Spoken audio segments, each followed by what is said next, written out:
How you been?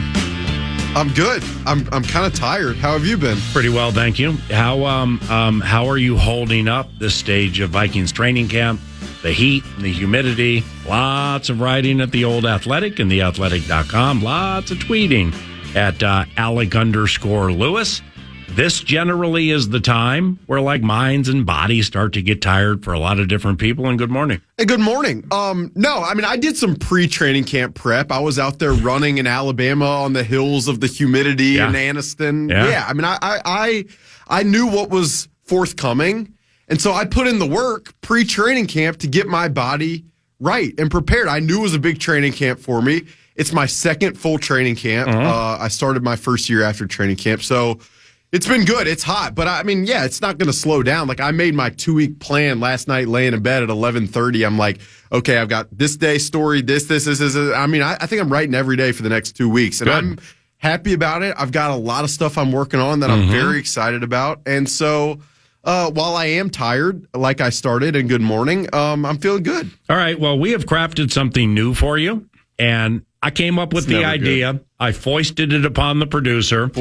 And we'll see where it goes from here. I may be the official, unofficial clock, but it's called Nordo's 9. Yeah. And we have 9 questions he has 9 questions for you. It's more like 6, but we can go with 9. And you have 9 seconds to respond. So, in other words, are you doing this because I'm long-winded? So I got a clock. No, I'm doing it because I'm trying to come up with new stuff. So Nordo's 9. Way to get the producer into the show. Way to come up with something new. So 9 because of his name. It's like an alliteration thing? Yes. Okay, that's creative. Right. Well, the fan is built on alliteration. Nordo's 19. It may morph to Nordo's 19. Between the thesaurus that he uses and then the alliteration. It's really the fuel. It's the straw that stirs the drink. Here we go with I'm kind of nervous. The learned scribe. Yes. And Nordo's 9. Yeah, so we're going to start out with an example here. It's a math question. Are you good with that? I am. Better at math than I am English. All right. What is Mekhi Blackmon times J.J. McCarthy, then subtract Nick Mullins? The answer would be Jeremy Flax. No! Can you say that again? What is Mekhi Blackmon times J.J. McCarthy, then subtract Nick Mullins? 33. It is Aaron Jones. That is correct. The name. It's Aaron Jones. Oh, that was the bomb. Oh, wow. It was the number thing. See? Oh, I didn't. Right. Oh. Come on, man. I thought you were just We're trying to make a fun baby game for you to make you smile and skip around and pick dandelions and play with butterflies. That was pretty good. That was pretty good. It was elite. It was supposed to just be an icebreaker into the bit. Yeah. Math is not your thing. I've been thinking about Jeremy Flax. So anyway. It was the bomb. It was no J.J. McCarthy family story from LaGrange, but we're doing our best around here to try to forge careers. No, that was pretty good.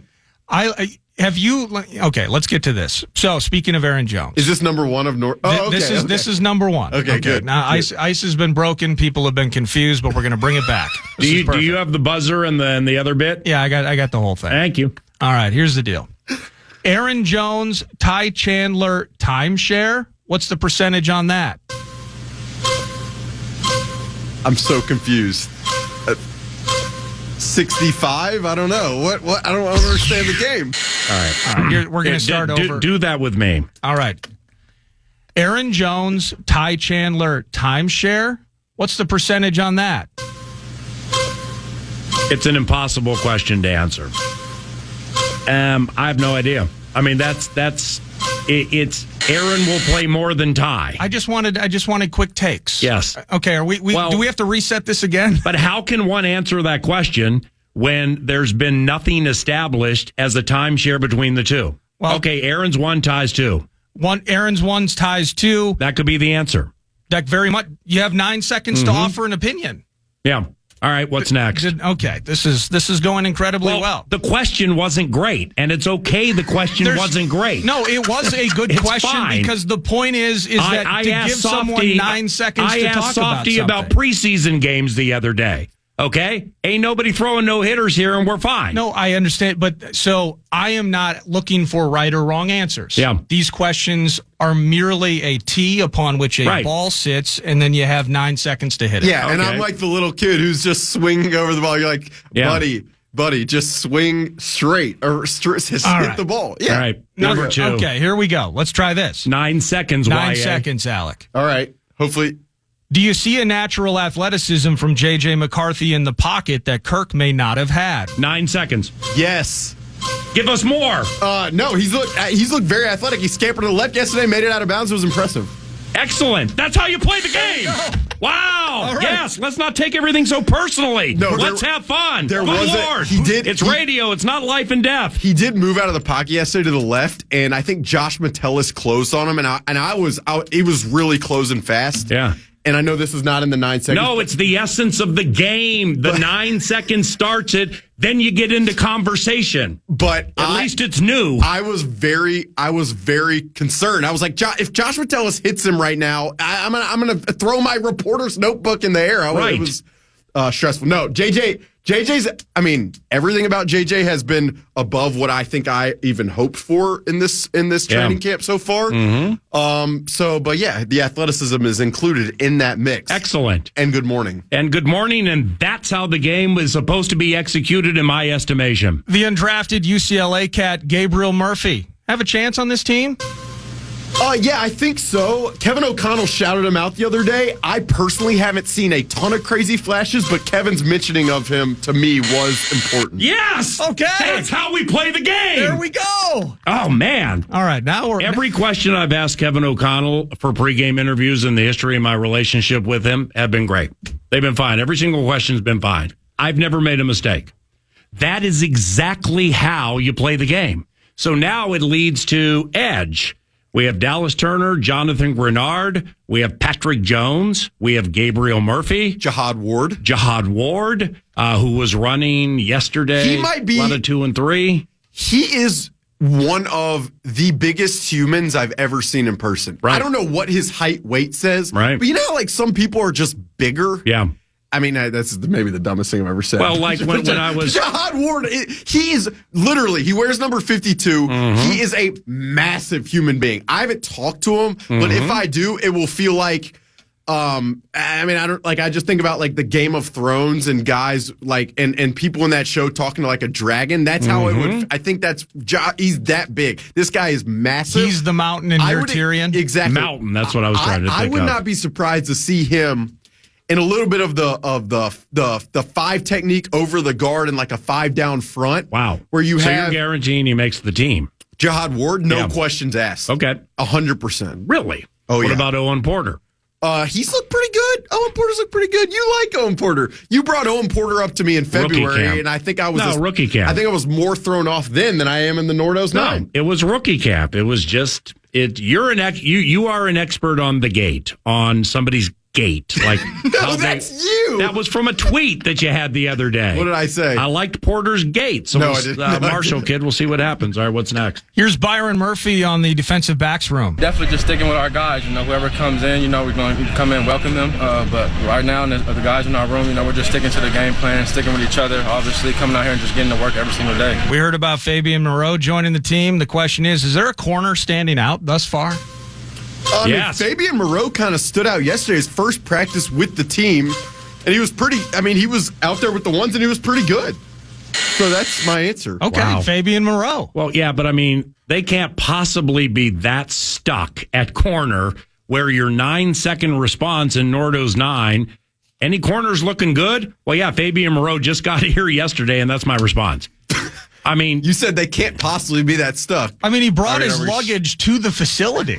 I will say, I also saw Dwight McGlothern make a really interesting pass deflection. McGlothern. Yeah, Sorry. I learned that yesterday. Yeah, well, you are the guy who has to I say made a mistake. I just write their ruined names. my day. I wouldn't say it ruined it. You're probably okay. You've talked to a few. Did you learn that from the spot? No, I'm fine. But I mean, fine. Otherwise, like a Caleb Numbers Evans. and body types. I was on last week and I said something about a Caleb Evans. I do want to say he's looked athletic. He does look motivated. It is year 3. I know internally they are looking forward to see if he can make another step. But yeah, I mean, Shaq Griffin stood out to me before he got hurt, and I hope he's back soon. But I'm glad you brought up McGlothern.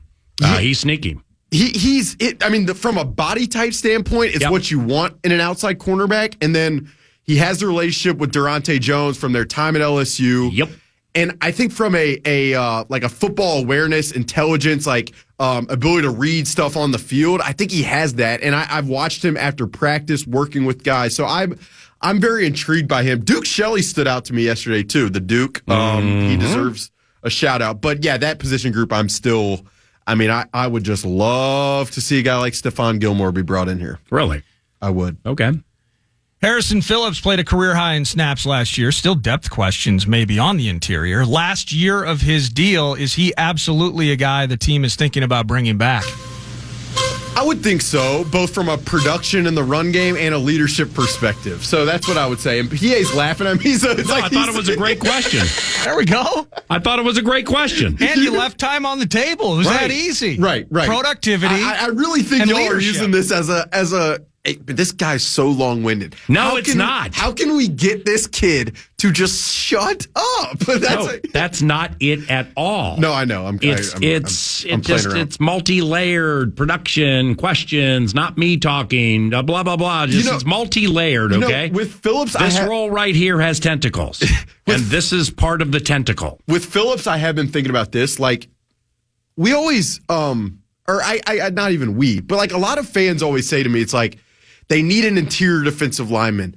And I think it would be awesome to have the Dexter Lawrence, the Justin Madubuike, the Chris Jones, like Jeffrey Simmons, that level of player. Like, obviously, if you can get one of those guys, phenomenal. But I do think with how Brian Flores calls defense and how willing he is to move guys around in different spots, to have guys like Harrison Phillips and Jonathan Bullard who fit in run-specific downs, and then to be willing to throw in 4 pass rushers on obvious pass downs, I think they can make it work on the interior defensive line in a way that I think sometimes people fret about it out externally. I don't really like if it's a run down, I don't worry about Harrison Phillips and Jonathan Bullard stopping the run. And that is pretty nice to not really have to worry about that. With Pace and or Cashman behind them. I mean, Hicks, team captain, Hicks was fantastic. Great guy. Specifically in pass coverage. Cashman and the run force with Pace, I mean that, but Pace got better covering the pass from what I understand during the year. Cashman's already pretty good. So those two behind those guys, that plays into it too. Pace is, I think he is just, the fact he went undrafted is still so crazy to me with what he accomplished in college. But McGlothern too. And Gabriel Murphy potentially. But Ivan Pace's ability to decipher on the fly and fill gaps that need to be filled on the fly is, I don't know if that's really a teachable skill. I think just from a quick twitch, mental kind of stamina ability on the fly to be able to pick the right gaps, Pace has that at a level that I'm not really sure you can teach, and it stands out even in these training camp practices. What's next, Eric? All this weeping and gnashing of teeth about competitions at left guard and right guard, third year of Ingram, oh my, Dalton Reisner in the mix. Is the race already over?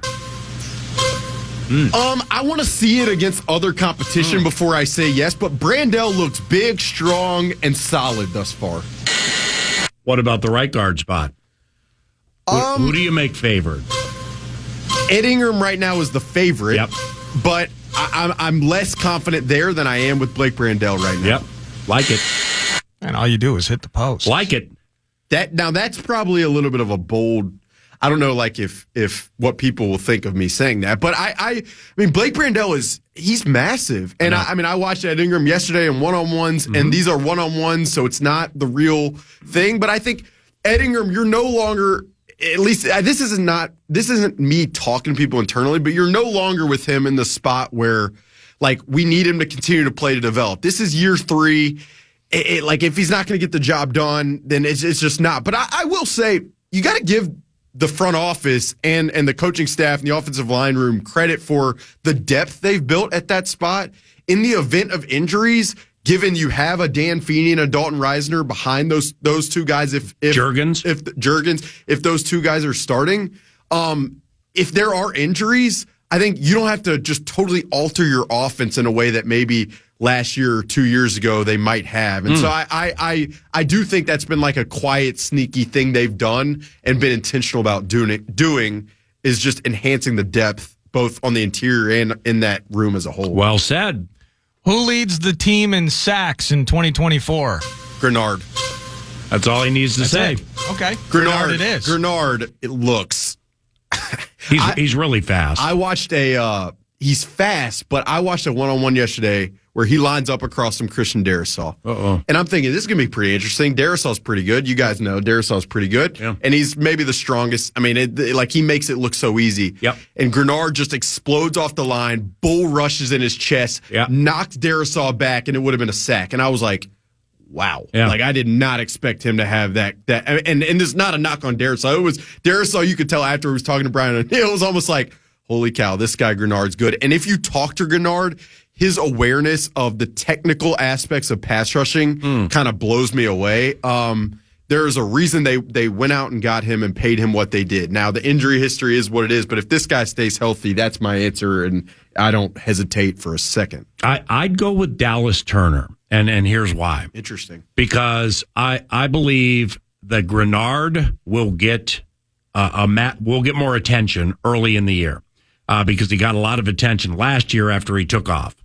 So therefore, Turner will have more one-on-ones early, but Turner is built in a way where you can use him inside in certain situations, in the A-gap between the center and the guard, where Grenard, you can use him there, but he may stay blocked against a center and a guard longer or more than Dallas Turner. So I would take Turner at plus 180 or higher. The sneaky pick there, like the long shot odds, if these were odds by Prize Picks or whoever, would be probably Andrew Van Ginkel. This guy has sacks.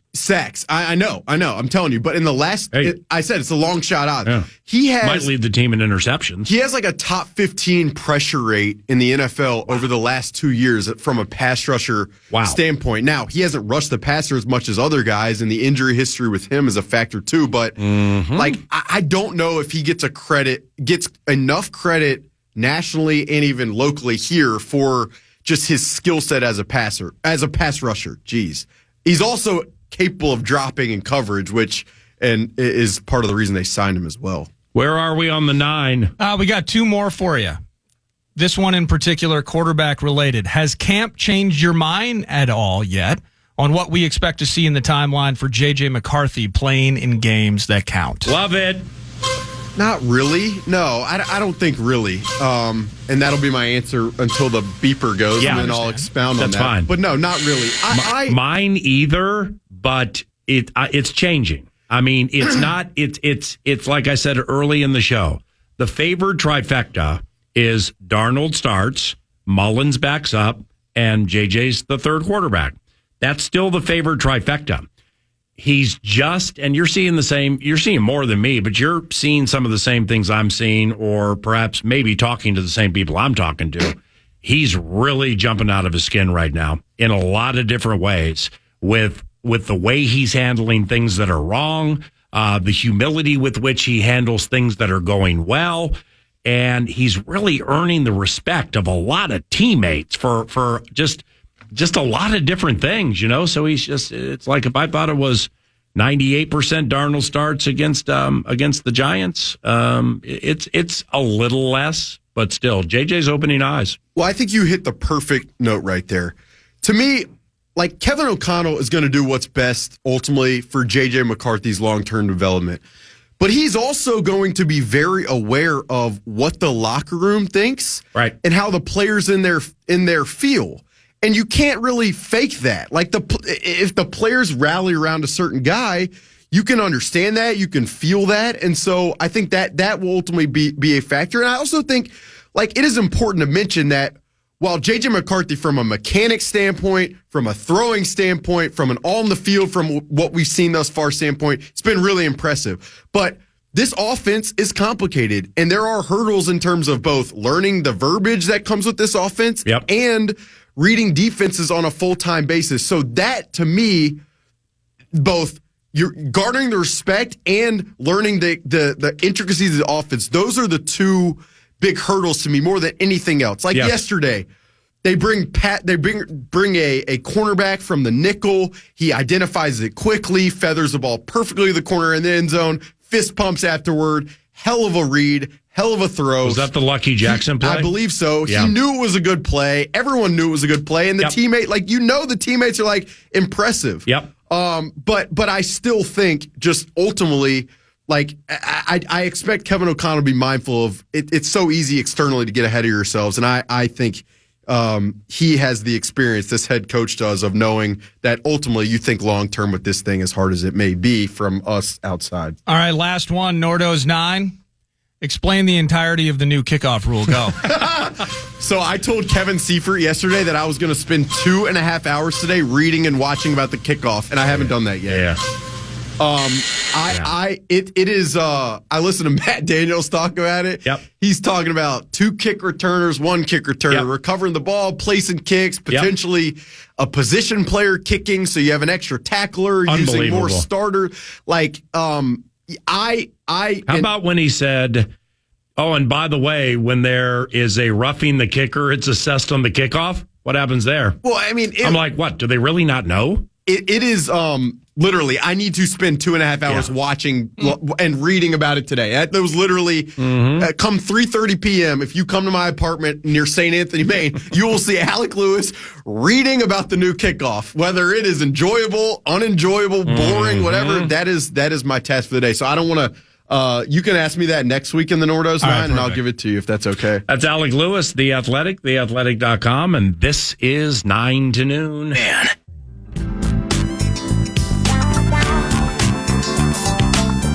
What were some interesting facets with your McCarthy family feature that is pinned atop your Twitter at Alec_Lewis? And you spent some time in LaGrange in Illinois chatting with JJ's family. I mean, the most interesting part was the fact that I reached out and JJ's dad said to me, I said to him, I was like, hey, I would love to meet up and just talk about your son. He's going to have a pretty big role in the Vikings, both this year and beyond, and it would be fun to just meet up and kind of talk through it. And I wasn't sure if he was going to be willing. I didn't know if he was going to meet me at usually meet at some restaurant, and that's how it usually goes. And he just sent me an address, and he's like, hey, come at noon. I'm like, okay. So I pull up, and it's their house, and it's just this, what you'd expect for just kind of like a middle-class home and house in suburban Chicago. And so we sat on and they had like a screened-in backyard, little part of their screened-in area in their backyard, and it was kind of like messy. There were like hockey sticks piled up over in the corner. They had like a pool back there. There was like a frayed basketball court, and it was just his dad was just like in a backwards hat, hoodie, just hanging out. There wasn't stuff like adorning the walls of JJ, which I thought was just like, it was just a very normal home. He has 2 sisters, and one attended Nebraska, the other one goes to DePaul, and he wanted to talk about the sisters as much as he wanted to talk about JJ. So it was awesome. The day I was there, and as I was sitting outside with his dad, the news broke about him signing his contract, which I guess people here were all kind of like fretting over. And I said to his dad, like, people like were worried, like, would he sign his contract? And I put this in the story. And his dad's like, JJ not signing his contract? What do you mean? He's going to be at training camp? Well, right.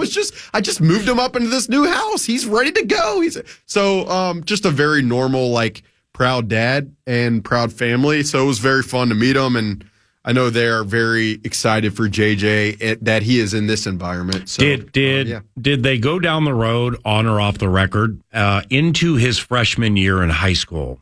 That's when he made the decision, I'm going strictly football. I believe that was the time. And maybe he was just dramatically better at football than hockey, but I guess he was really good at both.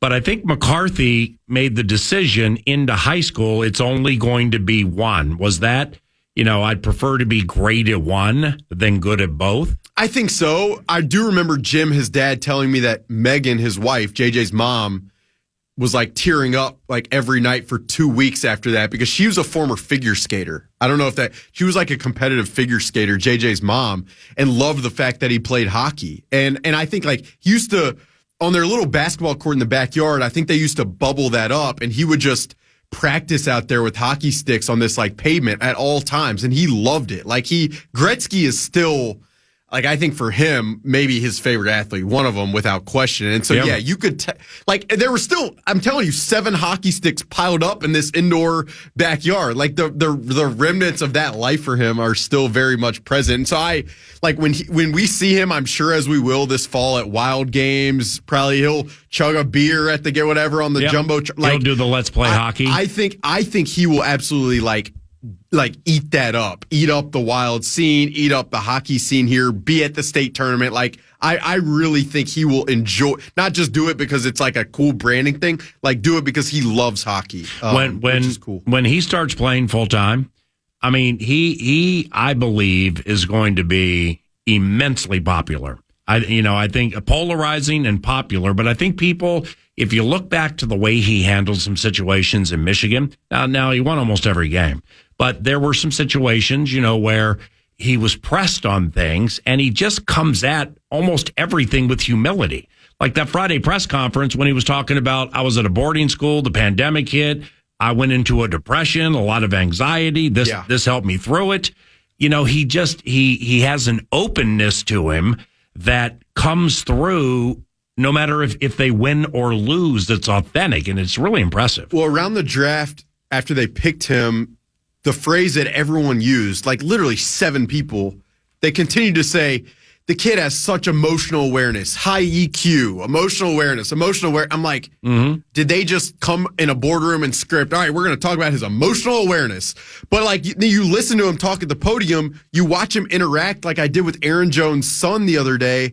And it's just like he knows what buttons to push, whether he's intentionally doing it at all times, I don't really know. And I'm sure, like, it is pretty the one thing I did talk with his dad about is, like, when you are a quarterback who is such an elite player at such an early age, you have to be so mindful of how you're interacting, what you're saying. And I imagine this day and age, especially.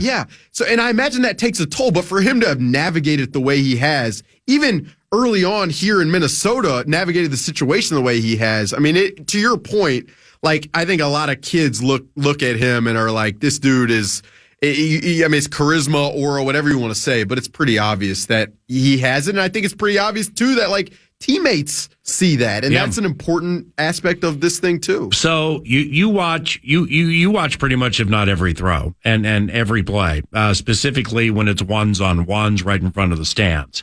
So, like, with Sam Darnold, like, what are you seeing? I mean, is it nondescript? Is it like, what are you seeing? I think I'm seeing a little bit of everything. Like, nondescript is good, I would think. Yeah, I mean, look, I wrote this week, but like, the reality is, even in my role, with every one of these training camp practices, you don't know what the play's supposed to be, where his eyes are supposed to look, where the receiver's supposed to peel off his route. Yeah. And I don't get the all 22, which is usually how you verify what you see. So you get one shot at seeing it, and then you got to make some rash observation, and everyone externally wants some big, grand opinion. Sam Darnold's good. Sam Darnold's bad. He's playing amazing. He's struggling. Like, the reality is in the middle of all that, as it usually is with every quarterback in this time. Like, I saw a report. I mean, you guys talked about the Titans, and Mike Keith talked about them like they're the best team since the 85 Bears. But I saw a report the other day about Will Levis and him really struggling. And I have some buddies who are Titans fans. I told them, like, guys, one practice on a training camp day means nothing. Like, it really does. 7 practices in training camp don't mean anything. When Sam Darnold is matching up against the Cleveland Browns in 2 weeks, and Myles Garrett is breathing down his neck, and Denzel Ward is cloaking Justin Jefferson on the outside, then we can really talk about it. We can really evaluate it. Until then, it's all just fodder that we like to analyze because it gives us something to talk about, as boring and as objective and as probably annoying that is to hear. Yeah, but I think people specifically in this market like that. You know, and you should. As a diversion with a 90-man roster right now, so which is perfect to close with this. I mean, with the right to change the opinion closer to the season, Labor Day-ish, around there.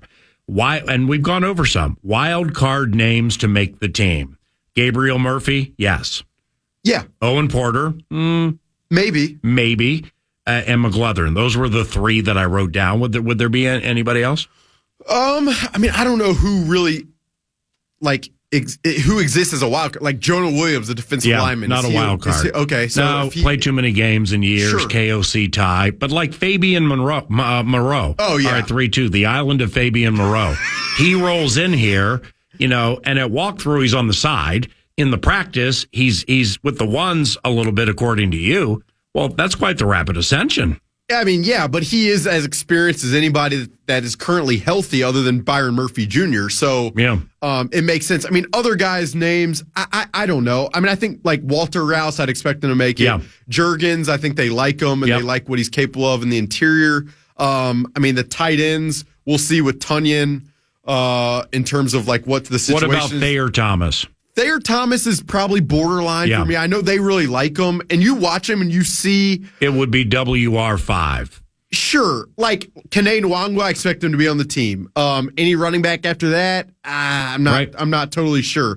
I will say this. One thing that has really stood out to me that I haven't really written about or talked about, and maybe this is a subject every single training camp, but I have seen more C.J. Ham than I've seen in my first 2 years here. Right. And then Wes Phillips yesterday was like, he's one of the greatest leaders. They talk about him, but they've used him in, it seems like pass blocking. Like part of me has wondered, maybe they use him in a role that covers for some of the run blocking deficiencies they don't have at receiver. Like I will see. I need to have more conversation, flesh that out. But I've seen, I mean, he is almost used on a consistent basis in these training camp practices. And I think they've talked about his skill set for a while. They extended him, which means they verified what they've said about him from an action standpoint. But I feel like they believe in his skill set, so they want to maximize it. I've just seen a lot of C.J. Ham, and I'm going to point that out right now. Appreciate you, my brother. And always fun. I'll see you out there tomorrow. I like the 9. Sorry I was... asleep for the first 3, but you weren't. It was fine. We got on track. It was fun, man. I liked it. I think the Nordo's 9 has legs. Well, I'm hoping to get sponsored by Jersey Mike, so you can finally get these sandwiches at no charge. If you can get, I've literally had it. If Jersey Mike's, where is it, Egan? If Jersey Mike's Egan wants someone to advocate on their behalf, If Jersey Mike, no, you don't have to advocate. You can endorse. But I mean, if whichever one you go to charges you for a sandwich again, they're foolish. I did get a free sub. I've got enough Shore points, Jersey Shore points. Yeah, KFAN and iHeartRadio. Nordo's freaking out. Always very secure with talking about freebies being given away for either social media or radio trade. Any other comps that you get that you'd like to share? I will be an advocate. You want to plug us out of business any sooner? I will be an advocate on their behalf. Good. See you, bud. Thank you, guys. We'll be right back. I can't wait until tomorrow. Because tomorrow is the Friday football feast. Not at Buffalo Wild Wings, but we're getting close to that. It is at Twin Cities Orthopedics Performance Center from the Vikings Entertainment Network. Yours truly, Paul Charchian, Nordo by our side for the Friday football feast. 8 days in front of the first preseason game. And, it'll be curious to see what Mr. Charchian has up his sleeve when it comes to this stage of Vikings training camp and position battles and things with teams around the National Football League because news pops frequently when involving training camp. And, sadly, when it pops, it generally is not so-and-so replaced, like Sam Howell moved by Geno Smith in the pecking order for the Super Chickens. Now, it's generally negative, like Deontay Foreman, former running back for the Carolina Panthers and Chicago Bears. He now balls for the calm, and he got so hurt during practice today, they took him to a hospital. So God bless him, and hopefully things stay status quo from an injury standpoint for this team and everybody around the NFL. Like Mekhi Blackmon already ripped up his ACL. That's absolutely the A topic for teams looking to avoid catastrophic injuries. And we'll have plenty to talk about tomorrow on the Friday Football Feast. Thank you for listening. I'm Paul Allen. Here comes Nordo with the wrap on the show. And thank you, Casey's, for presenting the 9 to noon show wraps. Casey's Food and Fuel Rewards, the Elite Pizza. Stop into a Casey's today. PA stood the whole show. He can't sit, though he celebrates the success of the butt bit. Too excited for camp. The talkers are stacked. Got Alec Lewis in studio. He confirms we're back. JJ's Throws got people getting dreamy. It's the summer heat, super humid and ultra steamy. Smelling the host's feet. He wears shoes without socks. I mean, I didn't know they held practice near the docks. Gross. Those dogs are clearing out a room. It's the new kickoff rule. New meaning to the boom. We are rubes. We have been fans back to the womb. Dismissing that yearly sinking feeling of impending doom. And tomorrow, we're back down there in Egan. Counting down to Cleveland. Getting to see Negan. Tomorrow, hey, we'll be joined by Charge. In the studio this time. No water issues. Nobody parched. Excuse me while I whip this out. Podcast today's Paul Allen Show, or listen back to previous show and interviews by going to the iHeartRadio app or KFAN.com.